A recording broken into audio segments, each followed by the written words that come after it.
प्रभु यीशु मसीह ने बड़ा क्लियरली बोला, मन फिराओ क्योंकि परमेश्वर का राज्य निकट आया है। क्यों साल्वेशन पर जोर दिया जाता है?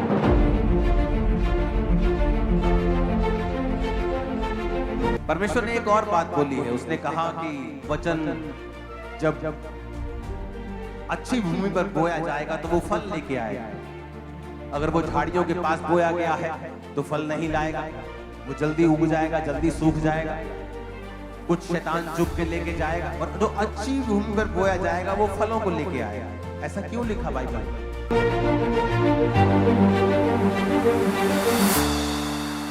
कैसे पवित्र आत्मा बात करता है लोगों से, ओके? किस तरह से वो आपको बढ़ाता है, आपके लेवल को किस तरह से वो इंक्रीज करता है। वो बड़ी मध्यम बात होती है। परमेश्वर बड़ी मध्यम बात आपके दिल में करता है, बड़ी धीरे से करता है, लेकिन हम उसे इग्नोर करते हैं, ओवर रूल कर देते हैं, अपने शरीर की बात सुनते हैं, उसे नकार देते हैं। और वही वो टाइम होता है जहां हम ग्रो करेंगे या नहीं करेंगे, परमेश्वर डिसाइड करता है। अब हो सकता है एक ही स्पिरिचुअल उम्र में 10 साल रहें, कि स्पिरिट में आपकी उम्र 15 साल है, और हो सकता है 10 साल 15 साल बीत जाने पर भी जहां आप 25-30 के होने चाहिए थे, अभी भी आप 15 साल के हैं, क्योंकि आपने परमेश्वर की आवाज को सुनना बंद कर दिया। आप 15 साल के इसलिए हुए क्योंकि तब आप परमेश्वर की आवाज को सुनते थे। अब आप जब थोड़ा बड़े हो गए, आपने उसकी आवाज को सुनना बंद कर दिया, आपने अपने शरीर की आवाज को सुना और समझा। दाऊद इसीलिए मरा, क्योंकि मरा वो वाला मरा नहीं, परमेश्वर में जब आप हट जाते हैं और उसके प्रेजेंस में आप गुनाह करते हैं, वो मरा ही होता है। आदम शारीरिक रूप से नहीं मरा था, जब उसने गुनाह किया वो आत्मिक रूप से मर गया था। इसलिए साल्वेशन को सबसे बड़ा मिरेकल कहते हैं। आपकी हीलिंग यहीं रह जाएगी। आप हील हैं, आज कैंसर से चंगे हो गए हैं, लेकिन इसका मतलब आप अमर तो नहीं हुए हैं। मरना तो है ही, किसी को 85 साल में, किसी को 100 साल में, किसी को 70 में, किसी को 110 में, 120 में, सबको जाना है। तो वो हीलिंग मिरेकल तो इस धरती तक रह जाएगा। ऊपर क्या जाएगा? वो साल्वेशन, वो उद्धार ऊपर जाएगा। इसलिए साल्वेशन को चमत्कारों का चमत्कार कहा जाता है। इसलिए साल्वेशन को, मुक्ति को सबसे बड़ा मिरेकल बोला जाता है। हालेलुया। जब आप सेव होते हैं, जब आप परमेश्वर में बचते हैं,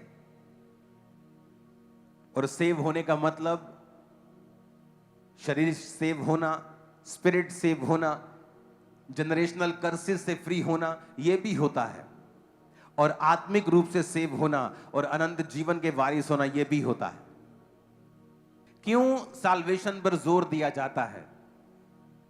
और सबसे कम ध्यान लोगों का इस साल्वेशन पर होता है कि नहीं नहीं, हीलिंग डिलीवरेंस चाहिए, साल्वेशन की कोई बात नहीं है।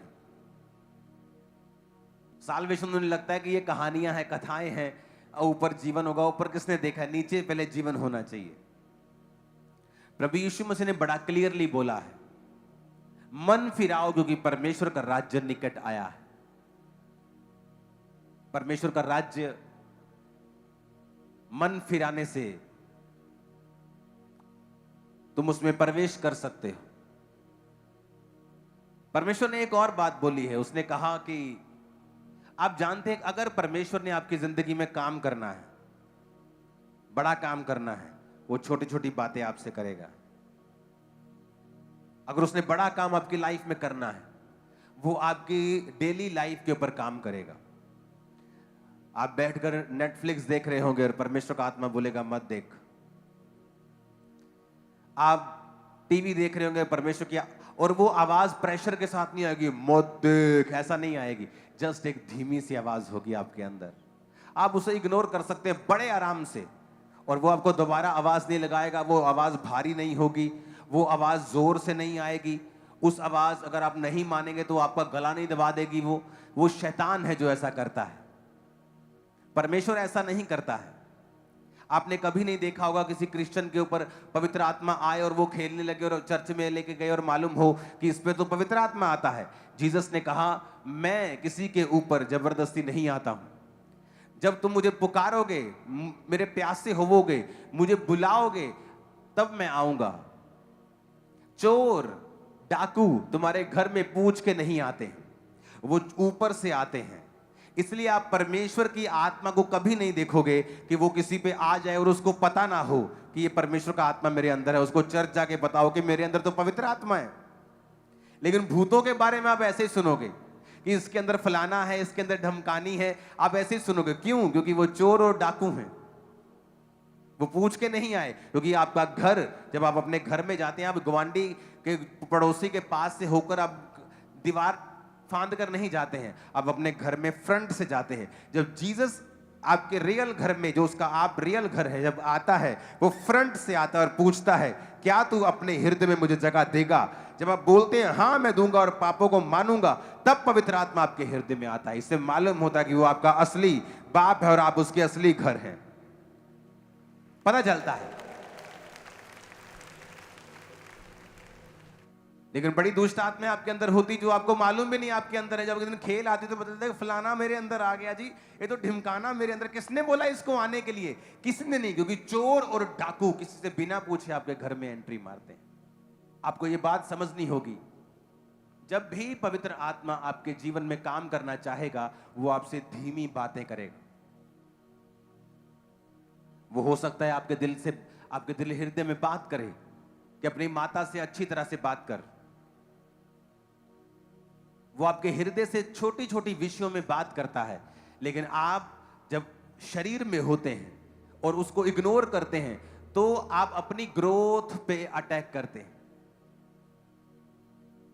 क्योंकि परमेश्वर ने आपको डे बाय डे ग्रेस देनी होती है और आपको आगे बढ़ाना होता है, इक्विप्ड करना होता है, आपको भरना होता है कि आप उस शैतान का सामना कर सकें और अपनी जिंदगी में जयवंत जीवन जी सकें।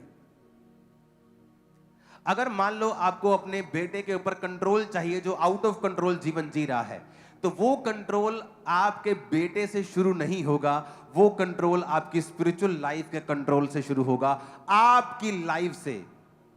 चाहे आप किसी की लाइफ पे कंट्रोल चाहते हैं, जो आपका बेटा है, बेटी है, मां है, बहन है, पत्नी है, पति है, लेकिन वो एक्चुअल कंट्रोल आपकी लाइफ से शुरू होता है। क्योंकि वो आप चाहते हैं, आपको नॉलेज है, आपकी आईज खुली है, आपको पता है कि ये गलत है, उसको तो पता भी नहीं कि वो गलत है। जब वो शुरुआत आपसे होनी है, तो परमेश्वर सबसे पहला बदलाव भी आपकी लाइफ में करता है कि आप उस बात को सुने और समझें और उसके बाद आप उसे फॉलो करें। फिर परमेश्वर एक ऑरा, एक ग्रेस, एक अनॉइंटिंग, एक झिलम आपके आसपास क्रिएट करना शुरू करता है, जिससे परमेश्वर धीरे धीरे उस व्यक्ति के हृदय को बदल देगा, उसके दिल में आपके प्रति प्रेम को पैदा कर देगा, इज्जत को पैदा कर देगा और धीरे धीरे बदलाव आना शुरू होगा। और ये एक्चुअल में बदलाव आपसे जुड़ा हुआ था, उससे नहीं जुड़ा हुआ था। आप मेरी बात समझ पा रहे हैं कि नहीं? ऊपर से जा रही है। हाँ, आदमी चाहते मेरा बिजनेस चले, लेकिन जब आप पवित्र आत्मा की आवाज को इग्नोर करेंगे, आप कभी भी सक्सेसफुल नहीं हो पाएंगे। परमेश्वर ने इस दुनिया का नियम बनाया कि जब तक ये दुनिया बनी रहेगी, बोने और काटने का, बोने का समय और काटने का ये बना रहेगा। परमेश्वर ने एक नियम ठहराया है कि अगर तुम्हें फसल चाहिए तो तुम्हें बीज बोना पड़ेगा। चाहे हम लाख प्रार्थना कर लें, अगर हम बोने वाले टाइदर नहीं हैं, अगर हम टाइथ नहीं बोते हैं, उस टाइथ से आप किसी विडो की हेल्प नहीं कर सकते। एक्चुअल में वो टाइथ चर्च भवन के लिए होता है, आप सेवा भी नहीं कर सकते हैं। एक्चुअल में जो रियल बाइबल टीचिंग है, वो परमेश्वर के घर से जुड़ा होता है। हालेलुया। और जब परमेश्वर के घर में कार्य होते हैं, तो परमेश्वर उस टाइथ के बदले आपकी लाइफ में काम करता है और उस बीज को वो बढ़ाता है। लेकिन जब पवित्र आत्मा हमसे बात करता है और हमें अपने आप को शो करना है, या हमारे जीवन में वचन की कमी है, हमें मालूम नहीं कि एक्चुअल वर्ड क्या कहता है, तो हमारी लाइफ में जो रिजल्ट है वो लिमिटेड रहता है और हम उस लेवल तक नहीं पहुंच पाते। और डेवल के अटैक्स भी अपनी लाइफ पर हम महसूस करते हैं, क्योंकि हम वर्ड को ब्रेक कर रहे हैं और पवित्र आत्मा की उस आवाज को नहीं सुन पा रहे हैं। परमेश्वर ने कहा, वचन जब अच्छी भूमि पर बोया जाएगा तो वो फल लेके आएगा। अगर वो झाड़ियों के पास बोया गया है तो फल नहीं लाएगा। वो जल्दी उग जाएगा, जल्दी सूख जाएगा, कुछ शैतान चुग के लेके जाएगा। तो वो वचन है क्या कि संसार का धोखा उस वचन को दबा देगा, और जो अच्छी भूमि पर बोया जाएगा वो फलों को लेके आएगा। ऐसा क्यों लिखा बाइबल में? और एक जगह और पवित्र आत्मा ने एक वचन लिखा है, यीशु मसीह ने कहा कि जब वो भवन में थे और परमेश्वर ने पुकार के कहा कि हे दुनिया की, अगर तुम चाहते हो कि आत्मा तुम पे उतरे, तुम प्यासे हो, तो मेरे पास आओ, मैं तुम्हें पिलाऊंगा और तुम जीवन जल के सोते बन जाओगे। और हर एक किसान एक बात को जानता है। उस वचन को मैं पढ़ देता हूं आपके लिए। वो वचन है मत्ती 13 उसकी 1 से 9।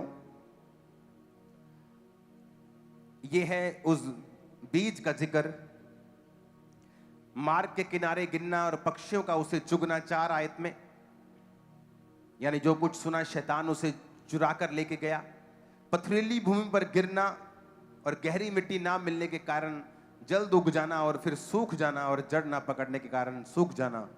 कुछ झाड़ियों में गिरना और झाड़ियों ने बढ़ के उन्हें दबा जाना, यानी वचन सुनी भी जाना, चर्च भी आई जाना, लेकिन धन का धोखा, संसार का लालच, पैसों का लालच, व्यभिचार उस फल को नहीं आने देता। और कुछ अच्छी भूमि पर गिरना और फिर फल लाना।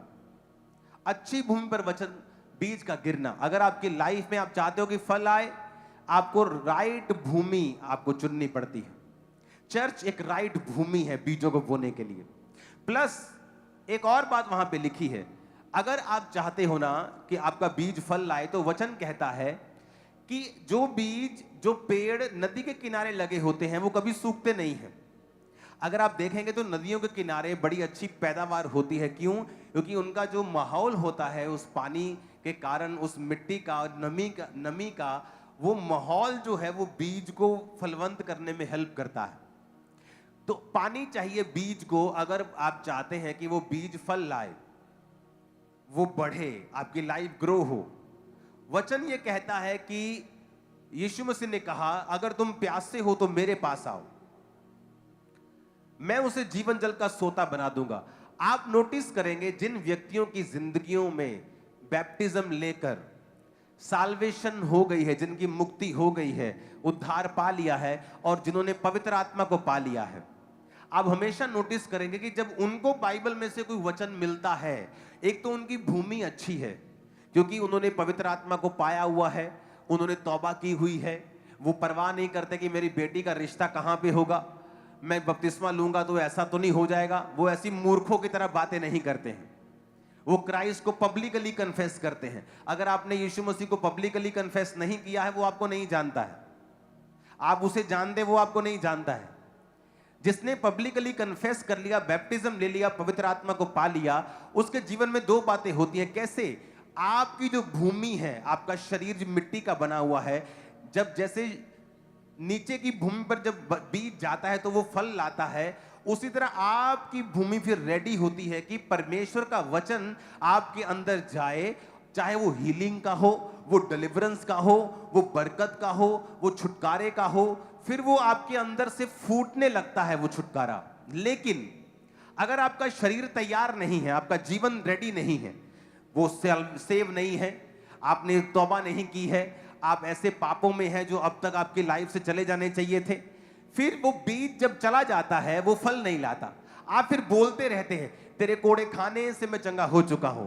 फिर वो वही बात हो गई कि आप अपना बीज पकड़ते हैं और रेगिस्तान में जाके बोलते हैं, ये मैं बीज फेंकता हूं, ये फल लेके आएगा। वो फल नहीं लाएगा। अगर आपको वो बीज चाहिए फल लेके आए, आपको उसे वैसी भूमि पर बोना पड़ेगा जो फल ला सकती है।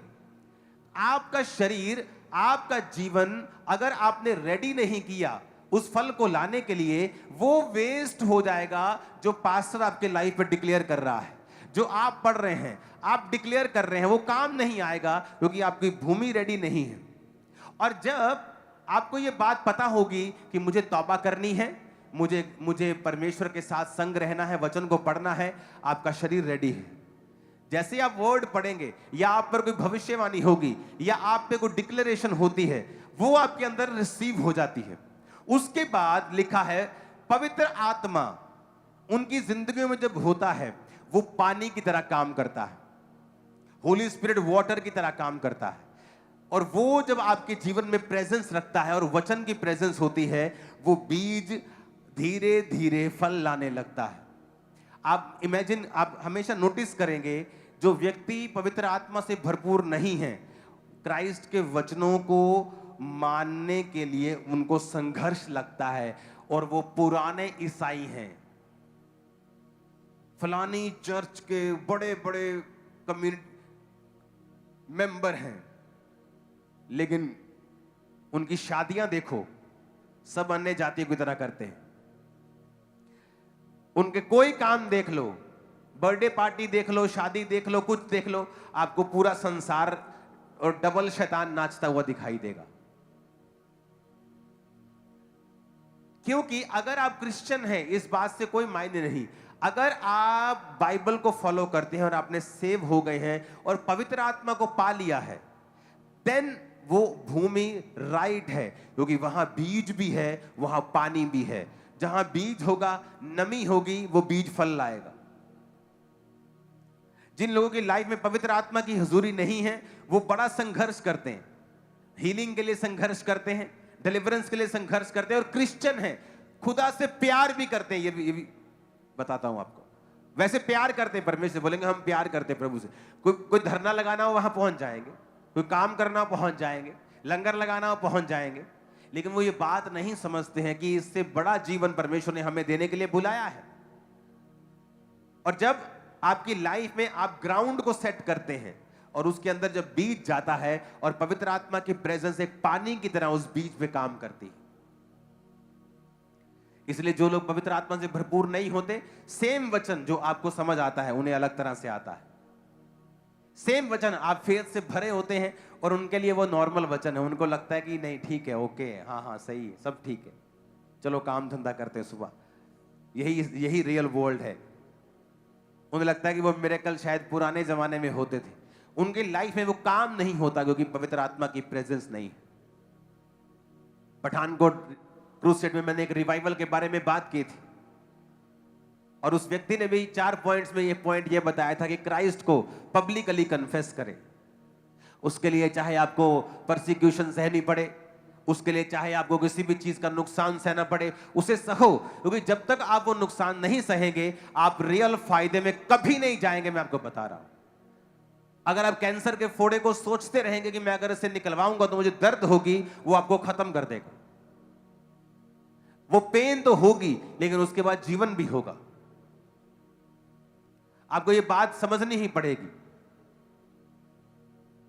एक टेस्टिमनी को मैं सुन रहा था, एक व्यक्ति ने चर्च का क्रूसेड करवाया और क्रूसेड जब उसने करवाया तो उस क्रूसेड पे बहुत खर्चा हुआ और उसने पर्सनल अपना खर्चा किया और क्रूसेड करवाया। उसने टेस्टिमनी दी कि क्रूसेड करवाने के बाद उसका जो बिजनेस था, शैतान ने उस पर अटैक कर दिया। जिस बिजनेस से उसने कहा था मैंने घर बनाया, जिस बिजनेस से मैंने 2 घर बनाए, जिस बिजनेस से मैंने कर्जे उतारे, जिस बिजनेस ने मुझको ऊंचा किया, क्रूसेड करवाने के तुरंत बाद उस बिजनेस पे अटैक हुआ और वो बंद हो गया और बहुत कम हो गया। जब आप कुछ अच्छा करते हैं आप पर अटैक होता है, क्योंकि शैतान जानता है कि ये वो कर रहा है जो उसको नहीं करना चाहिए, और वो लगातार उस तंगी में रहा। उसके लोग उसके खिलाफ हुए और लगातार उस तंगी को वो झेलता रहा। एक फिर समय आया, उसने मुझे बताया कि एक समय आया और परमेश्वर ने एक नए काम को मेरे लिए खोला, और जब नए काम को मेरे लिए खोला तो उस काम में परमेश्वर ने मुझे बरकत दी।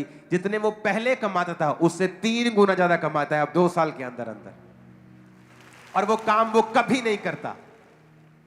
लेकिन परमेश्वर की आत्मा ने उससे पहले डिस्कंफर्ट जोन में वो लेके आया और उसके बाद फिर वो उसे कंफर्ट जोन में लेके गया।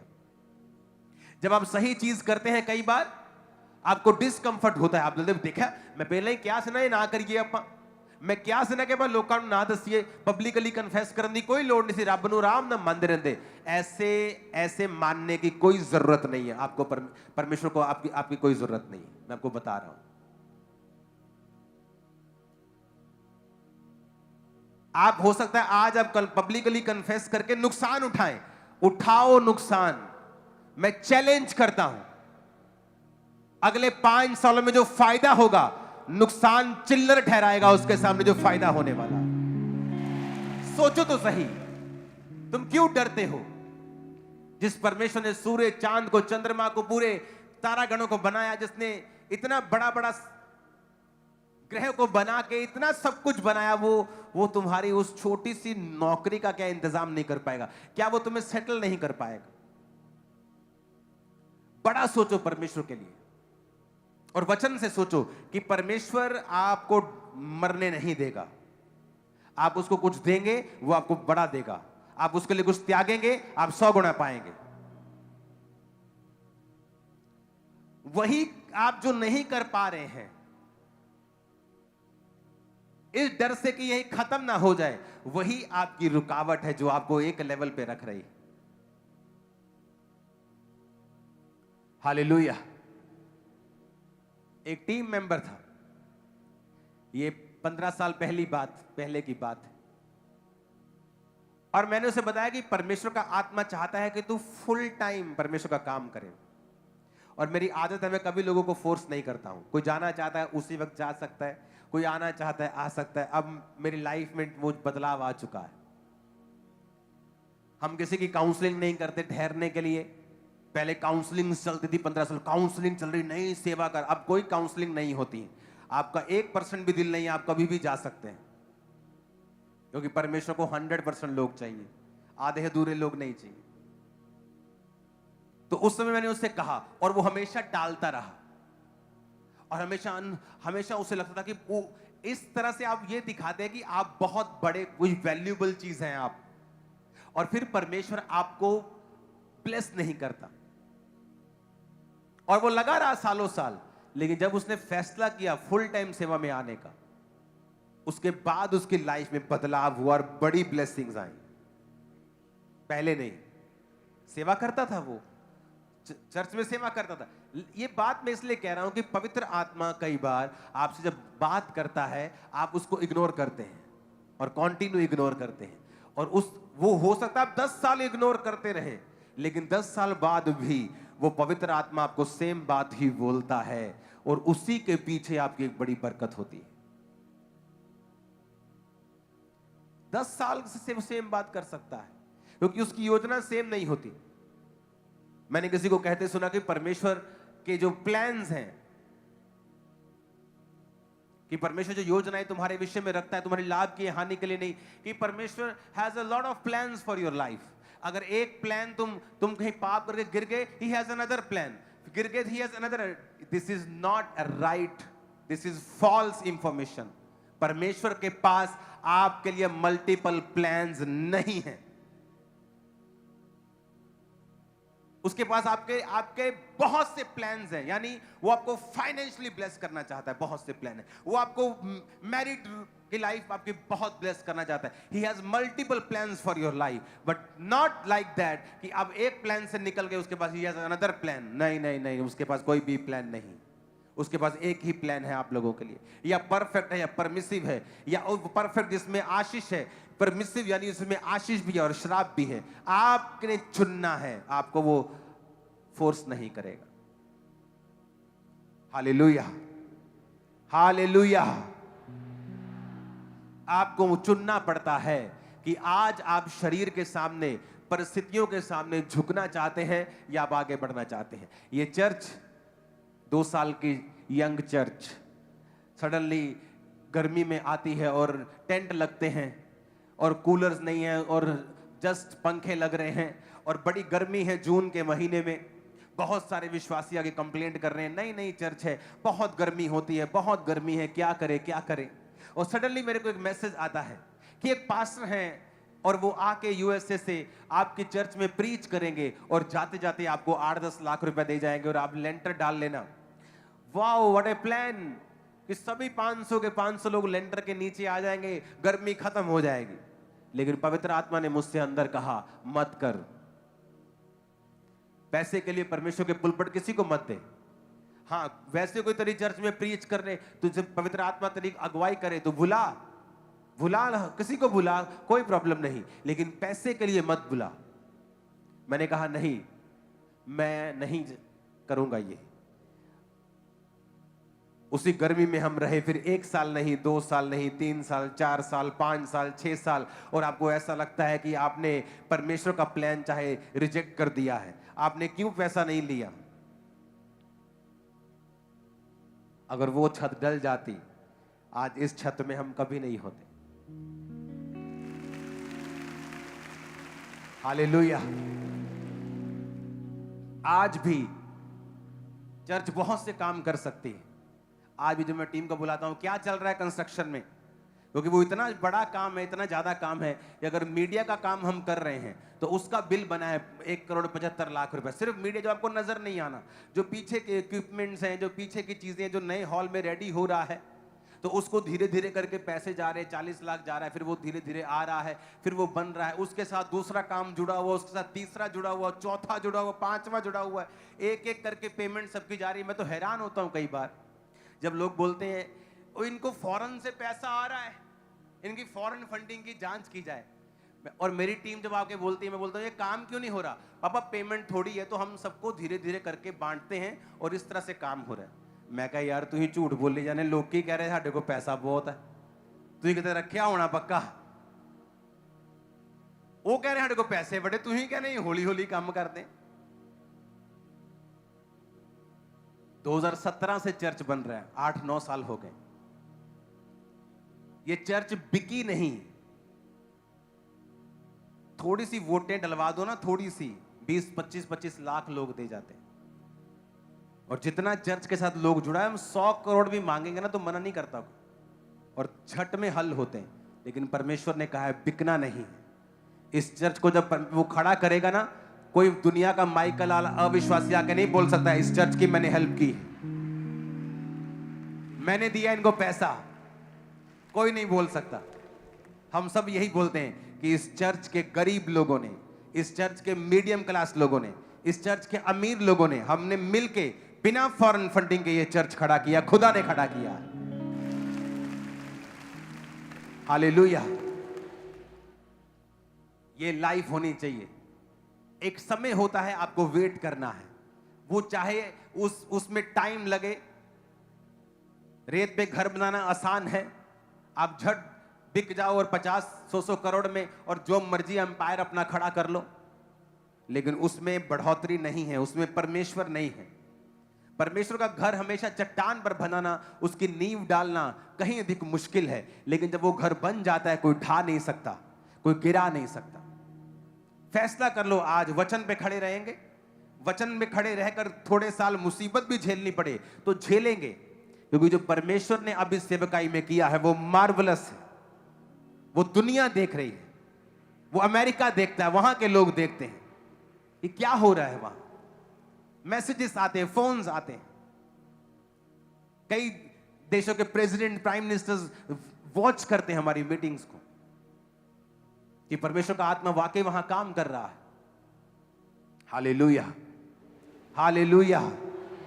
अपने पड़ोसी को बोलो सही चलेंगे, कुछ भी हो जाए, देरी हो ना हो, आशीष आए ना आए, पर हम सही चलेंगे वचन के अनुसार, और फिर जो होगा वो पहले कभी ना हुआ होगा। आमीन। ऊंचा, और ये आशीष तुम्हारी है। आमीन। ऊंचा, तो ये आशीष तुम्हारी है चर्च। Hallelujah, hallelujah, hallelujah. अगर ये चर्च अपने आत्मा से समझौता करके तब बिक गई होती तो हम कभी भी आज यहां ना आते।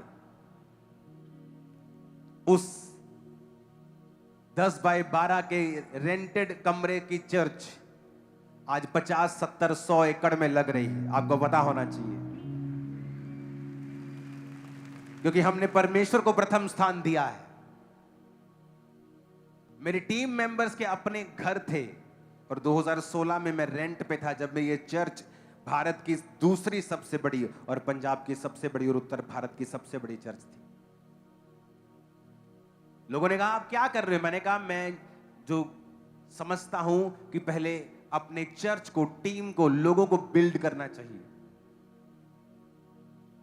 कई पास्टर्स मेरे पास आके बोलते हैं हमें घर चाहिए। मैंने कहा नहीं, चर्च है? नहीं, चर्च नहीं, पहले तुम्हें चर्च चाहिए, पहले घर नहीं चाहिए तुमको। अगर तुम पास्टर हो और तुम्हारे पास घर नहीं और चर्च नहीं है, तुम्हें पहले क्या चाहिए? पहले तुम्हें चर्च चाहिए। पहले चर्च बनाओ, चाहे घर उसके ऊपर बना लो, बात अलग है, लेकिन पहले चर्च बनाओ। तुम खुदा का काम करो, तुम्हारा प्रतिफल परमेश्वर तुम्हें देगा। उसने मुझे दिया है, सालों के बाद आपको देगा।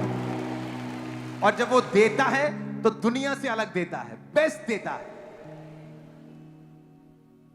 Hallelujah, hallelujah.